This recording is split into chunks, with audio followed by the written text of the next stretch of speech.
Good day and welcome back to another DBZ Dokkan Battle video. In this video we're going to be taking a look at the Pure Saiyans mission for the Fighting Legend Vegeta event. So Pure Saiyans is one of the new category challenges for the Fighting Legend Vegeta event. Obviously, yeah, Pure Saiyans is always one of those weird categories where it's like Pure Saiyans at any given time can have like some of the strongest like duo card unit character things in the game, but then at the same time also does not necessarily feel like one of the best categories in the game.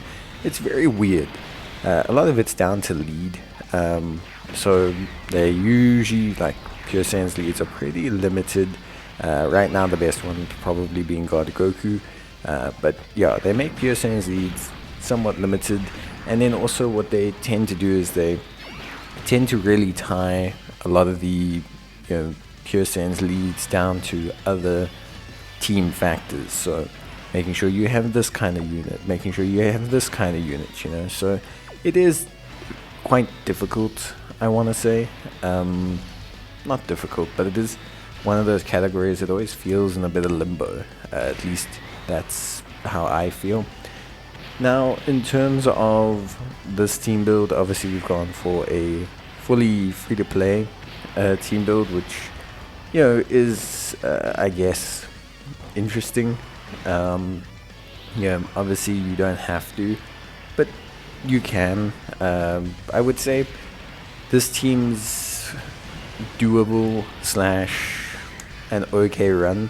I do think there are a lot of things that aren't really that enjoyable about running with this team specifically, and one of those is mainly being like just the fact that this team kind of relies a bit on stacking, doesn't really have much else going for it. We also don't have like a super high volume damage dealer. So like if you look at my Goku's family build, for example, we have the Tech, Goten and Goku, who kind of do like a super hard carry. Yeah, they do huge damage, they auto delete phases on their own. Turles, especially with such a low lead on our side, being the 130%, we're not using like any units really to cater to him. There's no activation of big bad bosses. Technically not necessarily the greatest. Not necessarily the most clutch, clinical kind of runs that we're doing here. So I would definitely say could be a bit more coherent, could be a bit better. So you can definitely change up a couple of things. But let's run through the team. So we have the strength, free-to-play combo, pretty decent unit. Additional supers after he's been hit. Stacks attack and defense, very straightforward. Alongside him we have Shugesh, also defensive stacker, nothing too wild in terms of like abilities, just someone who's gonna reliably stack defense. Honestly, that's like half the team. Then we have the Tech Tora, again, guy who's gonna stack defense. Does provide a little bit of a buff to the category, which is nice.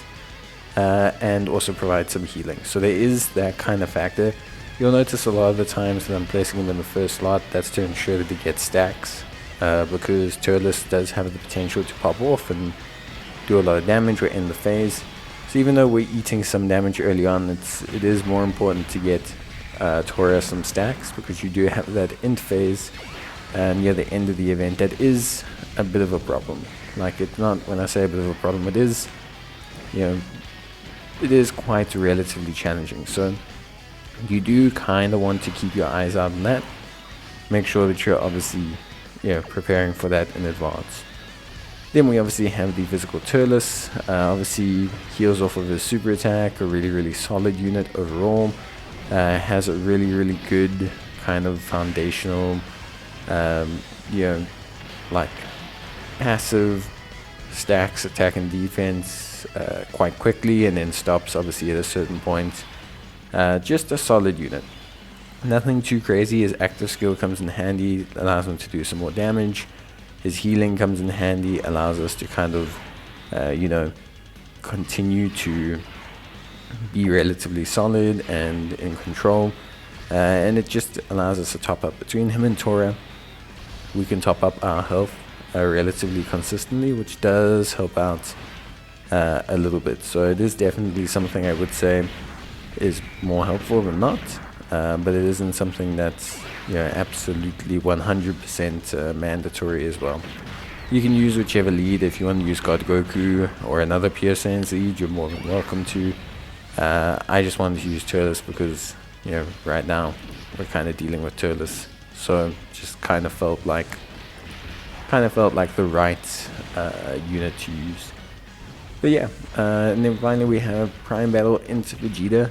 Not necessarily the most impressive Prime Battle. I mean, when you look at like First Form Cell or comparatively First Form Frieza when he first came out, I think the general feeling is that they were a lot better or more impactful. Vegeta doesn't feel like they solved any problems or helped to facilitate anything at all. So Vegeta doing his own thing, just floating there to not die. And then we have Strength Bardock, who's pretty good. Obviously not a full Bardock team, so we're not getting the full cheesy free-to-play Strength Bardock like ability, but he is he does pretty well. Yeah, he does a pretty good job, so quite reliable in that floating position. We're going to be saving some items for mainly this final phase, ensuring that we stay topped up on health. You can use items from the int phase pretty much though, if you're looking just to secure some consistency, especially if you feel like Tora is in danger. But yeah, otherwise, honestly speaking, pretty straightforward. I think overall, really wasn't that bad a run. I think everything came together quite nicely, and we got things done. It was just a little bit kind of, there was nothing special going on. It wasn't like we're setting up one character or we're like doing some kind of interesting free-to-play build. It was just kind of throw the stackers onto the team and let them do their thing. Not my most inspired team design, but hey, it just lets you see some options that are free to play. And that's going to be it for me. Bye.